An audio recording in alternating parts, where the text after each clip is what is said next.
Welcome to GKGS with Manish sir. आज 11 सितंबर 2022 है और आज के जितने भी महत्वपूर्ण करंट अफेयर हैं वो हम इस वीडियो में डिस्कस करेंगे। तो आइए शुरू करते हैं आज का पहला प्रश्न। आज का पहला प्रश्न है, विश्व आत्महत्या रोकथाम दिवस कब मनाया जाता है? मनाया जाता है 10 सितंबर को। कब मनाया जाता है? तो 10 सितंबर है। अब इस महीने में और कौन कौन से इंपॉर्टेंट डे मनाए गए?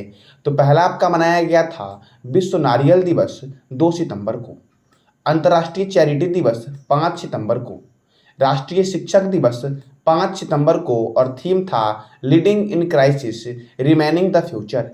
नीले आसमान के लिए अंतर्राष्ट्रीय स्वच्छ वायु दिवस 7 सितंबर को, अंतर्राष्ट्रीय साक्षरता दिवस 8 सितंबर को मनाया गया और थीम था ट्रांसफॉर्मिंग लिटरेसी लर्निंग सस्पेंस। ठीक है, तो ये था थीम।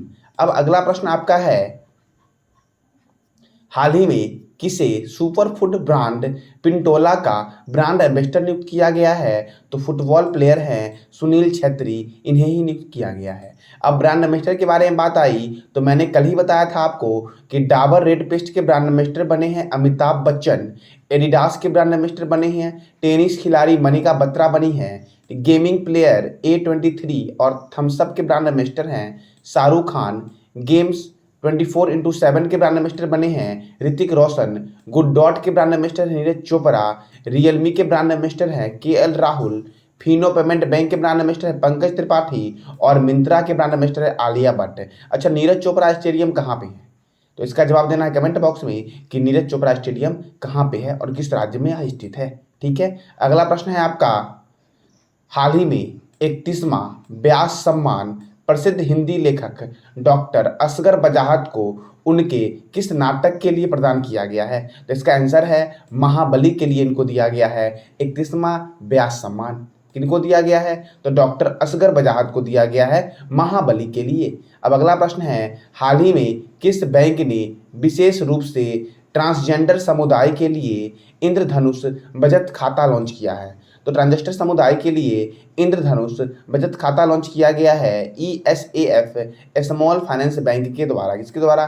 तो ESAF स्मॉल फाइनेंस बैंक के द्वारा। ठीक है, इसका हेडक्वार्टर है त्रिशूर में और त्रिशूर केरल में है। ठीक है, इसकी स्थापना हुई थी 10 मार्च 2017 को और इसके MD एंड CEO हैं के पॉल थॉमसन। कौन है? तो के पॉल थॉमसन इनके MD एंड CEO हैं। अब अगला प्रश्न है, हाल ही में संयुक्त राष्ट्र विकास कार्यक्रम द्वारा जारी मानव विकास सूचकांक 2022 में भारत का स्थान क्या आया है? तो भारत का स्थान इस मानव विकास सूचकांक 2021 में 132 आया है। मानव विकास सूचकांक 2021 में प्रथम स्थान पर कौन है? तो प्रथम स्थान पे है स्विट्जरलैंड। कौन है? तो प्रथम स्थान पर स्विट्जरलैंड है। अब आगे आपका है कि जलवायु जोखिम सूचकांक। कौन? तो जलवायु जोखिम सूचकांक में प्रथम स्थान पर मोजाम्बिक है और भारत का स्थान जो आपका है वो कितना है? तो 7वां है भारत का स्थान। कितना है? तो भारत का स्थान है 7वां। ठीक है, अब देखो ग्लोबल इनोवेशन इंडेक्स 2021 में स्विट्जरलैंड प्रथम स्थान पर है और भारत का स्थान 46 है। वैश्विक लोकतंत्र सूचकांक 2021 में नॉर्वे प्रथम स्थान पर है और भारत का स्थान जो है वो कितना है? तो 46 है। वैश्विक खाद्य सूचकांक 2022 में आइसलैंड प्रथम स्थान पर है और भारत का स्थान जो है वो कितना है? तो भारत का स्थान है 71। कितना है? 71वां 71 है भारत का स्थान। वैश्विक स्वास्थ्य सुरक्षा सूचकांक 2021 में अमेरिका प्रथम स्थान पर है और भारत का स्थान जो है वो 66 है। कितना है? 66। ठीक है, ग्लोबल हंगर इंडेक्स 2021 में 18 देश प्रथम स्थान पर आए हैं और भारत का स्थान जो है वो 101 है। कितना है? तो भारत का स्थान 101 है। विश्व खुशहाली सूचकांक कौन सा?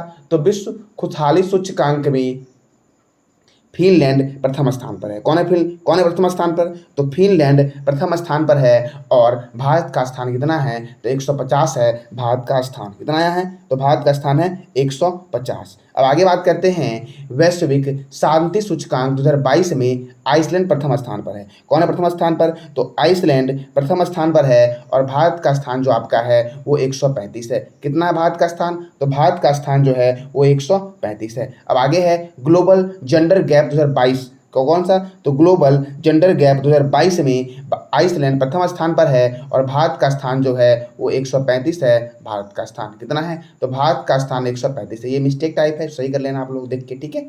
चलो अब आगे बात करते हैं। अगला प्रश्न आपका है, हाल ही में भारत का सबसे बड़ा रबर डैम किस राज्य में बना है? तो भारत का सबसे बड़ा रबर डैम जो बना है वो बिहार में बना है। बिहार में फल्गु नदी पर यह डैम बनाया गया है, ठीक है।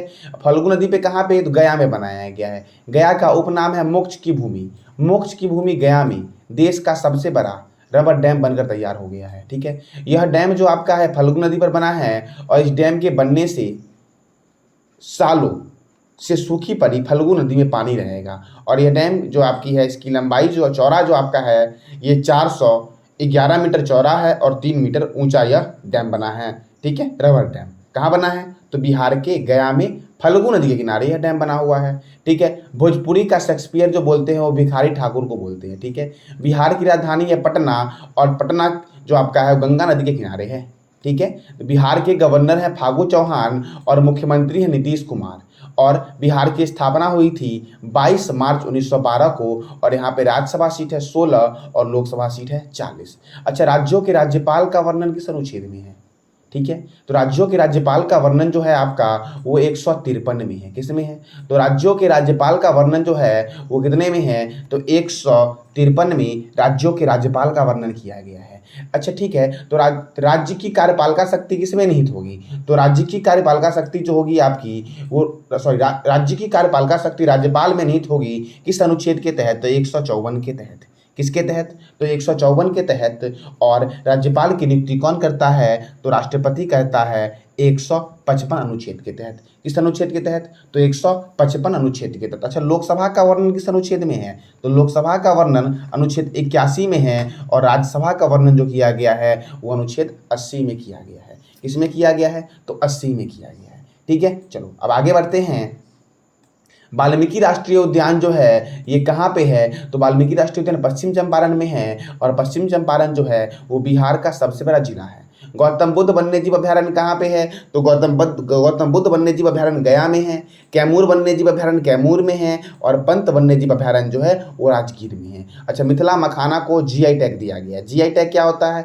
तो जियोग्राफिकल आइडेंटिफिकेशन होता है। जीआई टैग सबसे पहले किसको दिया गया था? तो दार्जिलिंग के चाय पत्ती को जीआई टैग सबसे पहले दिया गया था, ठीक है। अब अगला प्रश्न आपका है, हाल ही में एरॉन फिप ने वनडे से संन्यास लेने की घोषणा की है और इनका संबंध किस देश से है? तो इनका संबंध है ऑस्ट्रेलिया से। कहाँ से है? तो ऑस्ट्रेलिया से। अब देखो, फातिमा पेमान ऑस्ट्रेलियाई संसद में हिजाब पहनने वाली पहली मुस्लिम महिला बनी है। और ऑस्ट्रेलिया की राजधानी क्या है? कैनबेरा। और ऑस्ट्रेलिया को बोलते हैं कैपिटल ऑफ गेम्स, क्योंकि यहाँ पे इनकी आबादी से अधिक जो है वो खेल में इन्वॉल्व है, इसलिए ऑस्ट्रेलिया को बोलते हैं कैपिटल ऑफ गेम्स। और ऑस्ट्रेलिया की राजधानी क्या है? कैनबेरा। करेंसी क्या है? Australian dollar. और प्राइम मिनिस्टर हैं एंटोनियो एल्बनीज। कौन है? एंथोनियो एल्बनीज जो है वो पीएम है। और 17 देशों का पिच ब्लैक हवाई युद्धाभ्यास जो हुआ है वो कहाँ हुआ है? तो ऑस्ट्रेलिया में हुआ है। कहाँ पे हुआ है? ऑस्ट्रेलिया में। और ऑस्ट्रेलिया को बोलते हैं कैपिटल ऑफ गेम्स। हाल ही में किस पूर्व नौसेना प्रमुख को सिंगापुर में मेघावी सेना पदक से सम्मानित किया गया है? तो सिंगापुर में मेघावी सेना पदक से एडमिरल सुनील लांबा को सम्मानित किया गया है। किनको? तो एडमिरल सुनील लांबा को। अब नौसेना तो इंडियन नेवी के बारे में जानते हैं, इंडियन एयरफोर्स के बारे में जानते हैं और इंडियन आर्मी के बारे में जानते हैं। तो इंडियन एयरफोर्स जो आपका है इसका मुख्यालय कहाँ पे है? नई दिल्ली में है। इंडियन एयरफोर्स डे मनाया जाता है 8 अक्टूबर को और chief of the air staff हैं एयर चीफ मार्शल विवेक राम चौधरी। अब इंडियन आर्मी के बारे में जानते हैं तो इंडियन आर्मी डे मनाया जाता है 15 जनवरी को और chief of the army staff है जनरल मनोज पांडे। अच्छा, नेवी डे कब मनाया जाता है? तो 4 दिसंबर को मनाया जाता है और chief of the naval staff है एडमिरल आर हरि कुमार। कौन है? तो एडमिरल आर हरि कुमार। और तीनों सेना का जो मुख्यालय है वो नई दिल्ली में है, तीनों सेना का मुख्यालय। अब अगला प्रश्न आपका है, हाल ही में किस बैंक ने गुजरात में बैंक ऑफ वहील्स सेवा शुरू किया? तो गुजरात में बैंक ऑफ व्हील्स सेवा जो शुरू किया गया है वो एचडीएफसी के द्वारा शुरू किया गया है। किसके द्वारा शुरू किया गया है? एचडीएफसी के द्वारा। अच्छा, इससे पहले एक प्रोजेक्ट बैंक सखी लॉन्च किया गया था ओडिशा में, तो ये किस बैंक के द्वारा लॉन्च किया गया था? तो ये जो लॉन्च किया गया था आपका वो बैंक ऑफ महाराष्ट्र के द्वारा प्रोजेक्ट प्रोजेक्ट बैंक सखी लॉन्च किया गया था। ठीक है, चलो अब अगला HDFC के बारे में बात करते हैं। HDFC जो है इसका मुख्यालय मुंबई में है और इसकी स्थापना हुई थी 1994 में और इसके CEO हैं शशिधर जगदीशन। HDFC ने शुरू किया था मुंह बंद रखो अभियान, विजिल आंटी अभियान की शुरुआत की थी धोखाधड़ी से बचाने के लिए, और ग्राहकों की सुविधा के लिए SMS बैंकिंग सुविधा जो शुरू की गई थी आपकी, वो HDFC के द्वारा शुरू की गई थी। और HDFC ने भी गुजरात में क्या शुरू किया है, तो बैंक ऑफ व्हील्स सेवा की शुरुआत जो की है आपकी, वो गुजरात में की है ताकि ग्रामीण इलाकों में भी बैंक पहुंच सके, इसीलिए यह योजना शुरू की गई थी। अब अगला प्रश्न आपका है कि हाल ही में किस राज्य सरकार ने भूजल स्तर में सुधार के लिए वर्षा जल संचयन योजना बनाया है? तो वर्षा जल संचयन योजना को हम बोलते हैं क्षत्रिय स्कीम योजना। तो क्षत्रिय स्कीम योजना जो शुरू की गई है, कहाँ शुरू की गई है, तो ओडिशा में शुरू की गई है। ओडिशा में ही आपका है कोणार्क टेम्पल, ठीक है, जिसको बोलते हैं ब्लैक पैगोडा, और ओडिशा में ही है आपका जगन्नाथ टेम्पल जिसको बोलते हैं व्हाइट पैगोडा यानी कि सफेद पैगोडा। ओडिशा की राजधानी क्या है, तो भुवनेश्वर ओडिशा की राजधानी है। ओडिशा के मुख्यमंत्री हैं नवीन पटनायक। कौन है, तो नवीन पटनायक ओडिशा के मुख्यमंत्री हैं। ओडिशा के गवर्नर है गणेशी लाल। कौन है गवर्नर, गणेशी लाल। राज्यसभा कितना है, 10। लोकसभा कितना है, 21। अच्छा, अभी मैंने जस्ट बताया था ना कि राज्यसभा का वर्णन किस अनुच्छेद में है, लोकसभा का वर्णन किस अनुच्छेद में है, राज्यों के राज्यपाल का वर्णन किस अनुच्छेद में है। तो ये सारे का जवाब आपको देना है कमेंट बॉक्स में कि ये सब का वर्णन किस अनुच्छेद में किया गया है। देखो आप जितना जवाब दोगे उतना आपका जीके अच्छा होगा। ठीक है, और अब मैं बहुत जल्द आपका टेलीग्राम पे क्यूज भी लाने वाला हूं, तो आप लोग टेलीग्राम लिंक ज्वाइन कर लेना, डिस्क्रिप्शन में दे दिया हूं मैं टेलीग्राम लिंक को, वो ज्वाइन कर लेना। बहुत जल्द मैं टेलीग्राम पे जो टेस्ट जो आज मैं बताया हूं या जो मैं इस मंथ में करंट अफेयर बताया हूं या फिर ज्योग्राफी का क्लास दे रहा हूं वो भी, तो सारे का क्यूज मैं करवाऊंगा वीक में 1 दिन या वीक में 2 दिन। ठीक है, तो आप लोग टेलीग्राम लिंक ज्वाइन कर लेना, ठीक है, ताकि वहाँ पर आप क्यूज में पार्टिसिपेट कर पाओ। ठीक है, तो देखो ओडिशा में राज्यसभा कितना है, 10। लोकसभा कितना है, 21। और ओडिशा की स्थापना कब हुई थी, 1 अप्रैल 1936 को। और 2021 में जीएसटी संग्रह के मामले में कौन सा राज्य प्रथम स्थान पे आया है, तो ओडिशा प्रथम स्थान पे आया है। गंजम जिला पहला बाल विवाह मुक्त जिला बना है ओडिशा का। और अभी मैंने जस्ट बताया ना कि ओडिशा में बैंक ऑफ महाराष्ट्र ने प्रोजेक्ट बैंक सखी लॉन्च किया था। स्वर्ण रेखा सिंचाई परियोजना ओडिशा में चल रहा है।